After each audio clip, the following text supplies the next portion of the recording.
Bob wakes up on cold dirt. No phone, no mirror, no followers, no likes, just wind, trees, and a group of ancient humans standing around a fire. Bob smiles. Finally, a place with no comparison, no stress, no competition. Pure, peaceful cave life. Then he watches for 10 seconds and realizes something horrifying. These people are comparing themselves to each other constantly. Who hunted more? Who shared more? Who is stronger? Who is faster? Who tells better stories? Who the group listens to? Who the group ignores? Bob thought comparison was invented by Instagram. The Stone Age is about to prove him very, very wrong. Bob walks over to a young hunter sharpening a stone. The hunter keeps glancing at another hunter across the fire. Bob assumes they are friends. They are not. They are quietly measuring each other. Who is more skilled? Who is more respected? Who will be picked first for the next hunt? An old woman notices Bob's confused face and explains it simply. In this world, your rank inside the group is not a feeling. It is your life.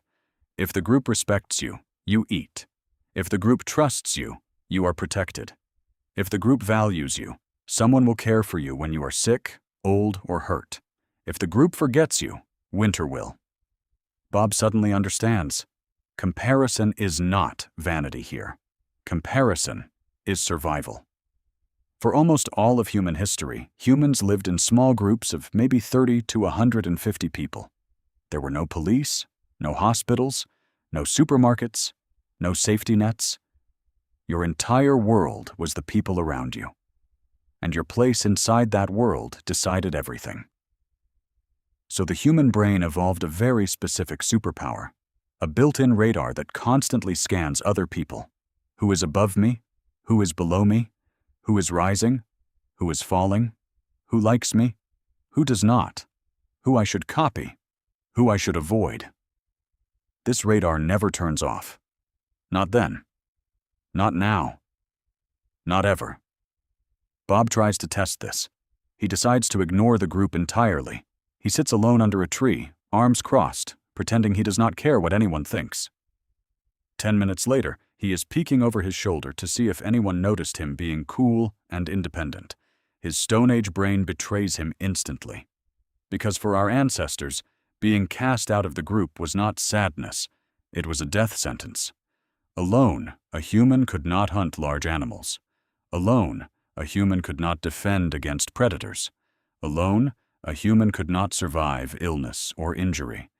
The group was food, shelter, medicine, and family all at once. So evolution did something clever. It made social pain feel like physical pain. Brain scans today show that being rejected activates some of the same brain regions as being physically hurt. That is not a metaphor. Your brain literally treats social exclusion like an injury. Because 10,000 years ago, it basically was one. Now Bob notices something even stranger. The people in this group are not just comparing skills. They are comparing reputation. Who kept their promises? Who shared meat when others were hungry? Who ran away during danger? Who stayed? In a small group, reputation is everything. A person known as generous gets help when they need it. A person known as selfish gets left behind. A person known as brave gets chosen as a partner. A person known as a liar gets slowly pushed to the edges of the group. There are no written laws in the Stone Age. Reputation is the law. That is why humans evolved to care so deeply about what others think of us. Not because we are weak, not because we are shallow, because for thousands of generations, our reputation was our safety net. Bob mumbles that he does not care what people think. His brain, which was built by ancestors who very much cared, quietly rolls its eyes. Now Bob notices something even more interesting. The younger hunters keep copying the best hunter in the group. His walk, his posture, his techniques, even the way he tells jokes. This is not weakness either. This is one of humanity's greatest survival tools. Scientists call it prestige-based learning. Humans evolved to identify the most successful people around them and copy their behavior. It is the reason we learned so fast as a species.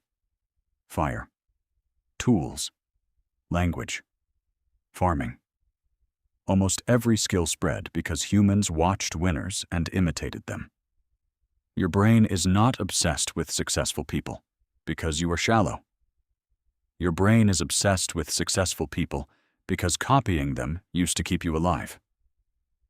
Then there is jealousy. Bob watches two hunters staring at a third hunter who just caught the biggest fish of the day. Their faces show a very familiar feeling. Not hatred, not joy, something in between. Jealousy evolved as an alarm system. It quietly whispered to our ancestors, "Someone in your group is getting ahead of you. Pay attention. Learn from them. Match them. Or risk falling behind." Jealousy was never meant to feel good. It was meant to keep you competitive, enough to survive. Now here is where the story turns. Bob's brain, this ancient survival machine built for a group of 100 people, is the exact same brain modern humans carry today. Except modern humans are not comparing themselves to 100 people. They are comparing themselves to millions: followers, money, cars, bodies, careers, homes, relationships, vacations, lifestyles, highlight reels of strangers on the other side of the planet. Your Stone Age brain has no idea these people are not in your tribe. It sees them, scans them, ranks them, and quietly whispers, "You are falling behind." That is why modern life often feels exhausting. It is not because you are broken. It is because a brain designed for a small campfire is now standing under the spotlight of the entire world. Bob sits down by the ancient fire and realizes something that changes him. Comparison is not the enemy. Comparison built civilization.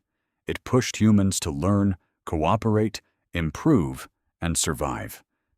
Without it, we would not have language, tools, art, or community. The problem is not the instinct. The problem is the modern scale.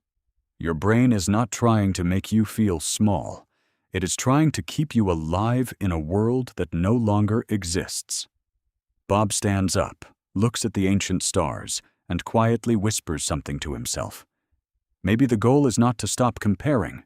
Maybe the goal is to choose a smaller, wiser campfire. But Bob's next journey will reveal something even stranger.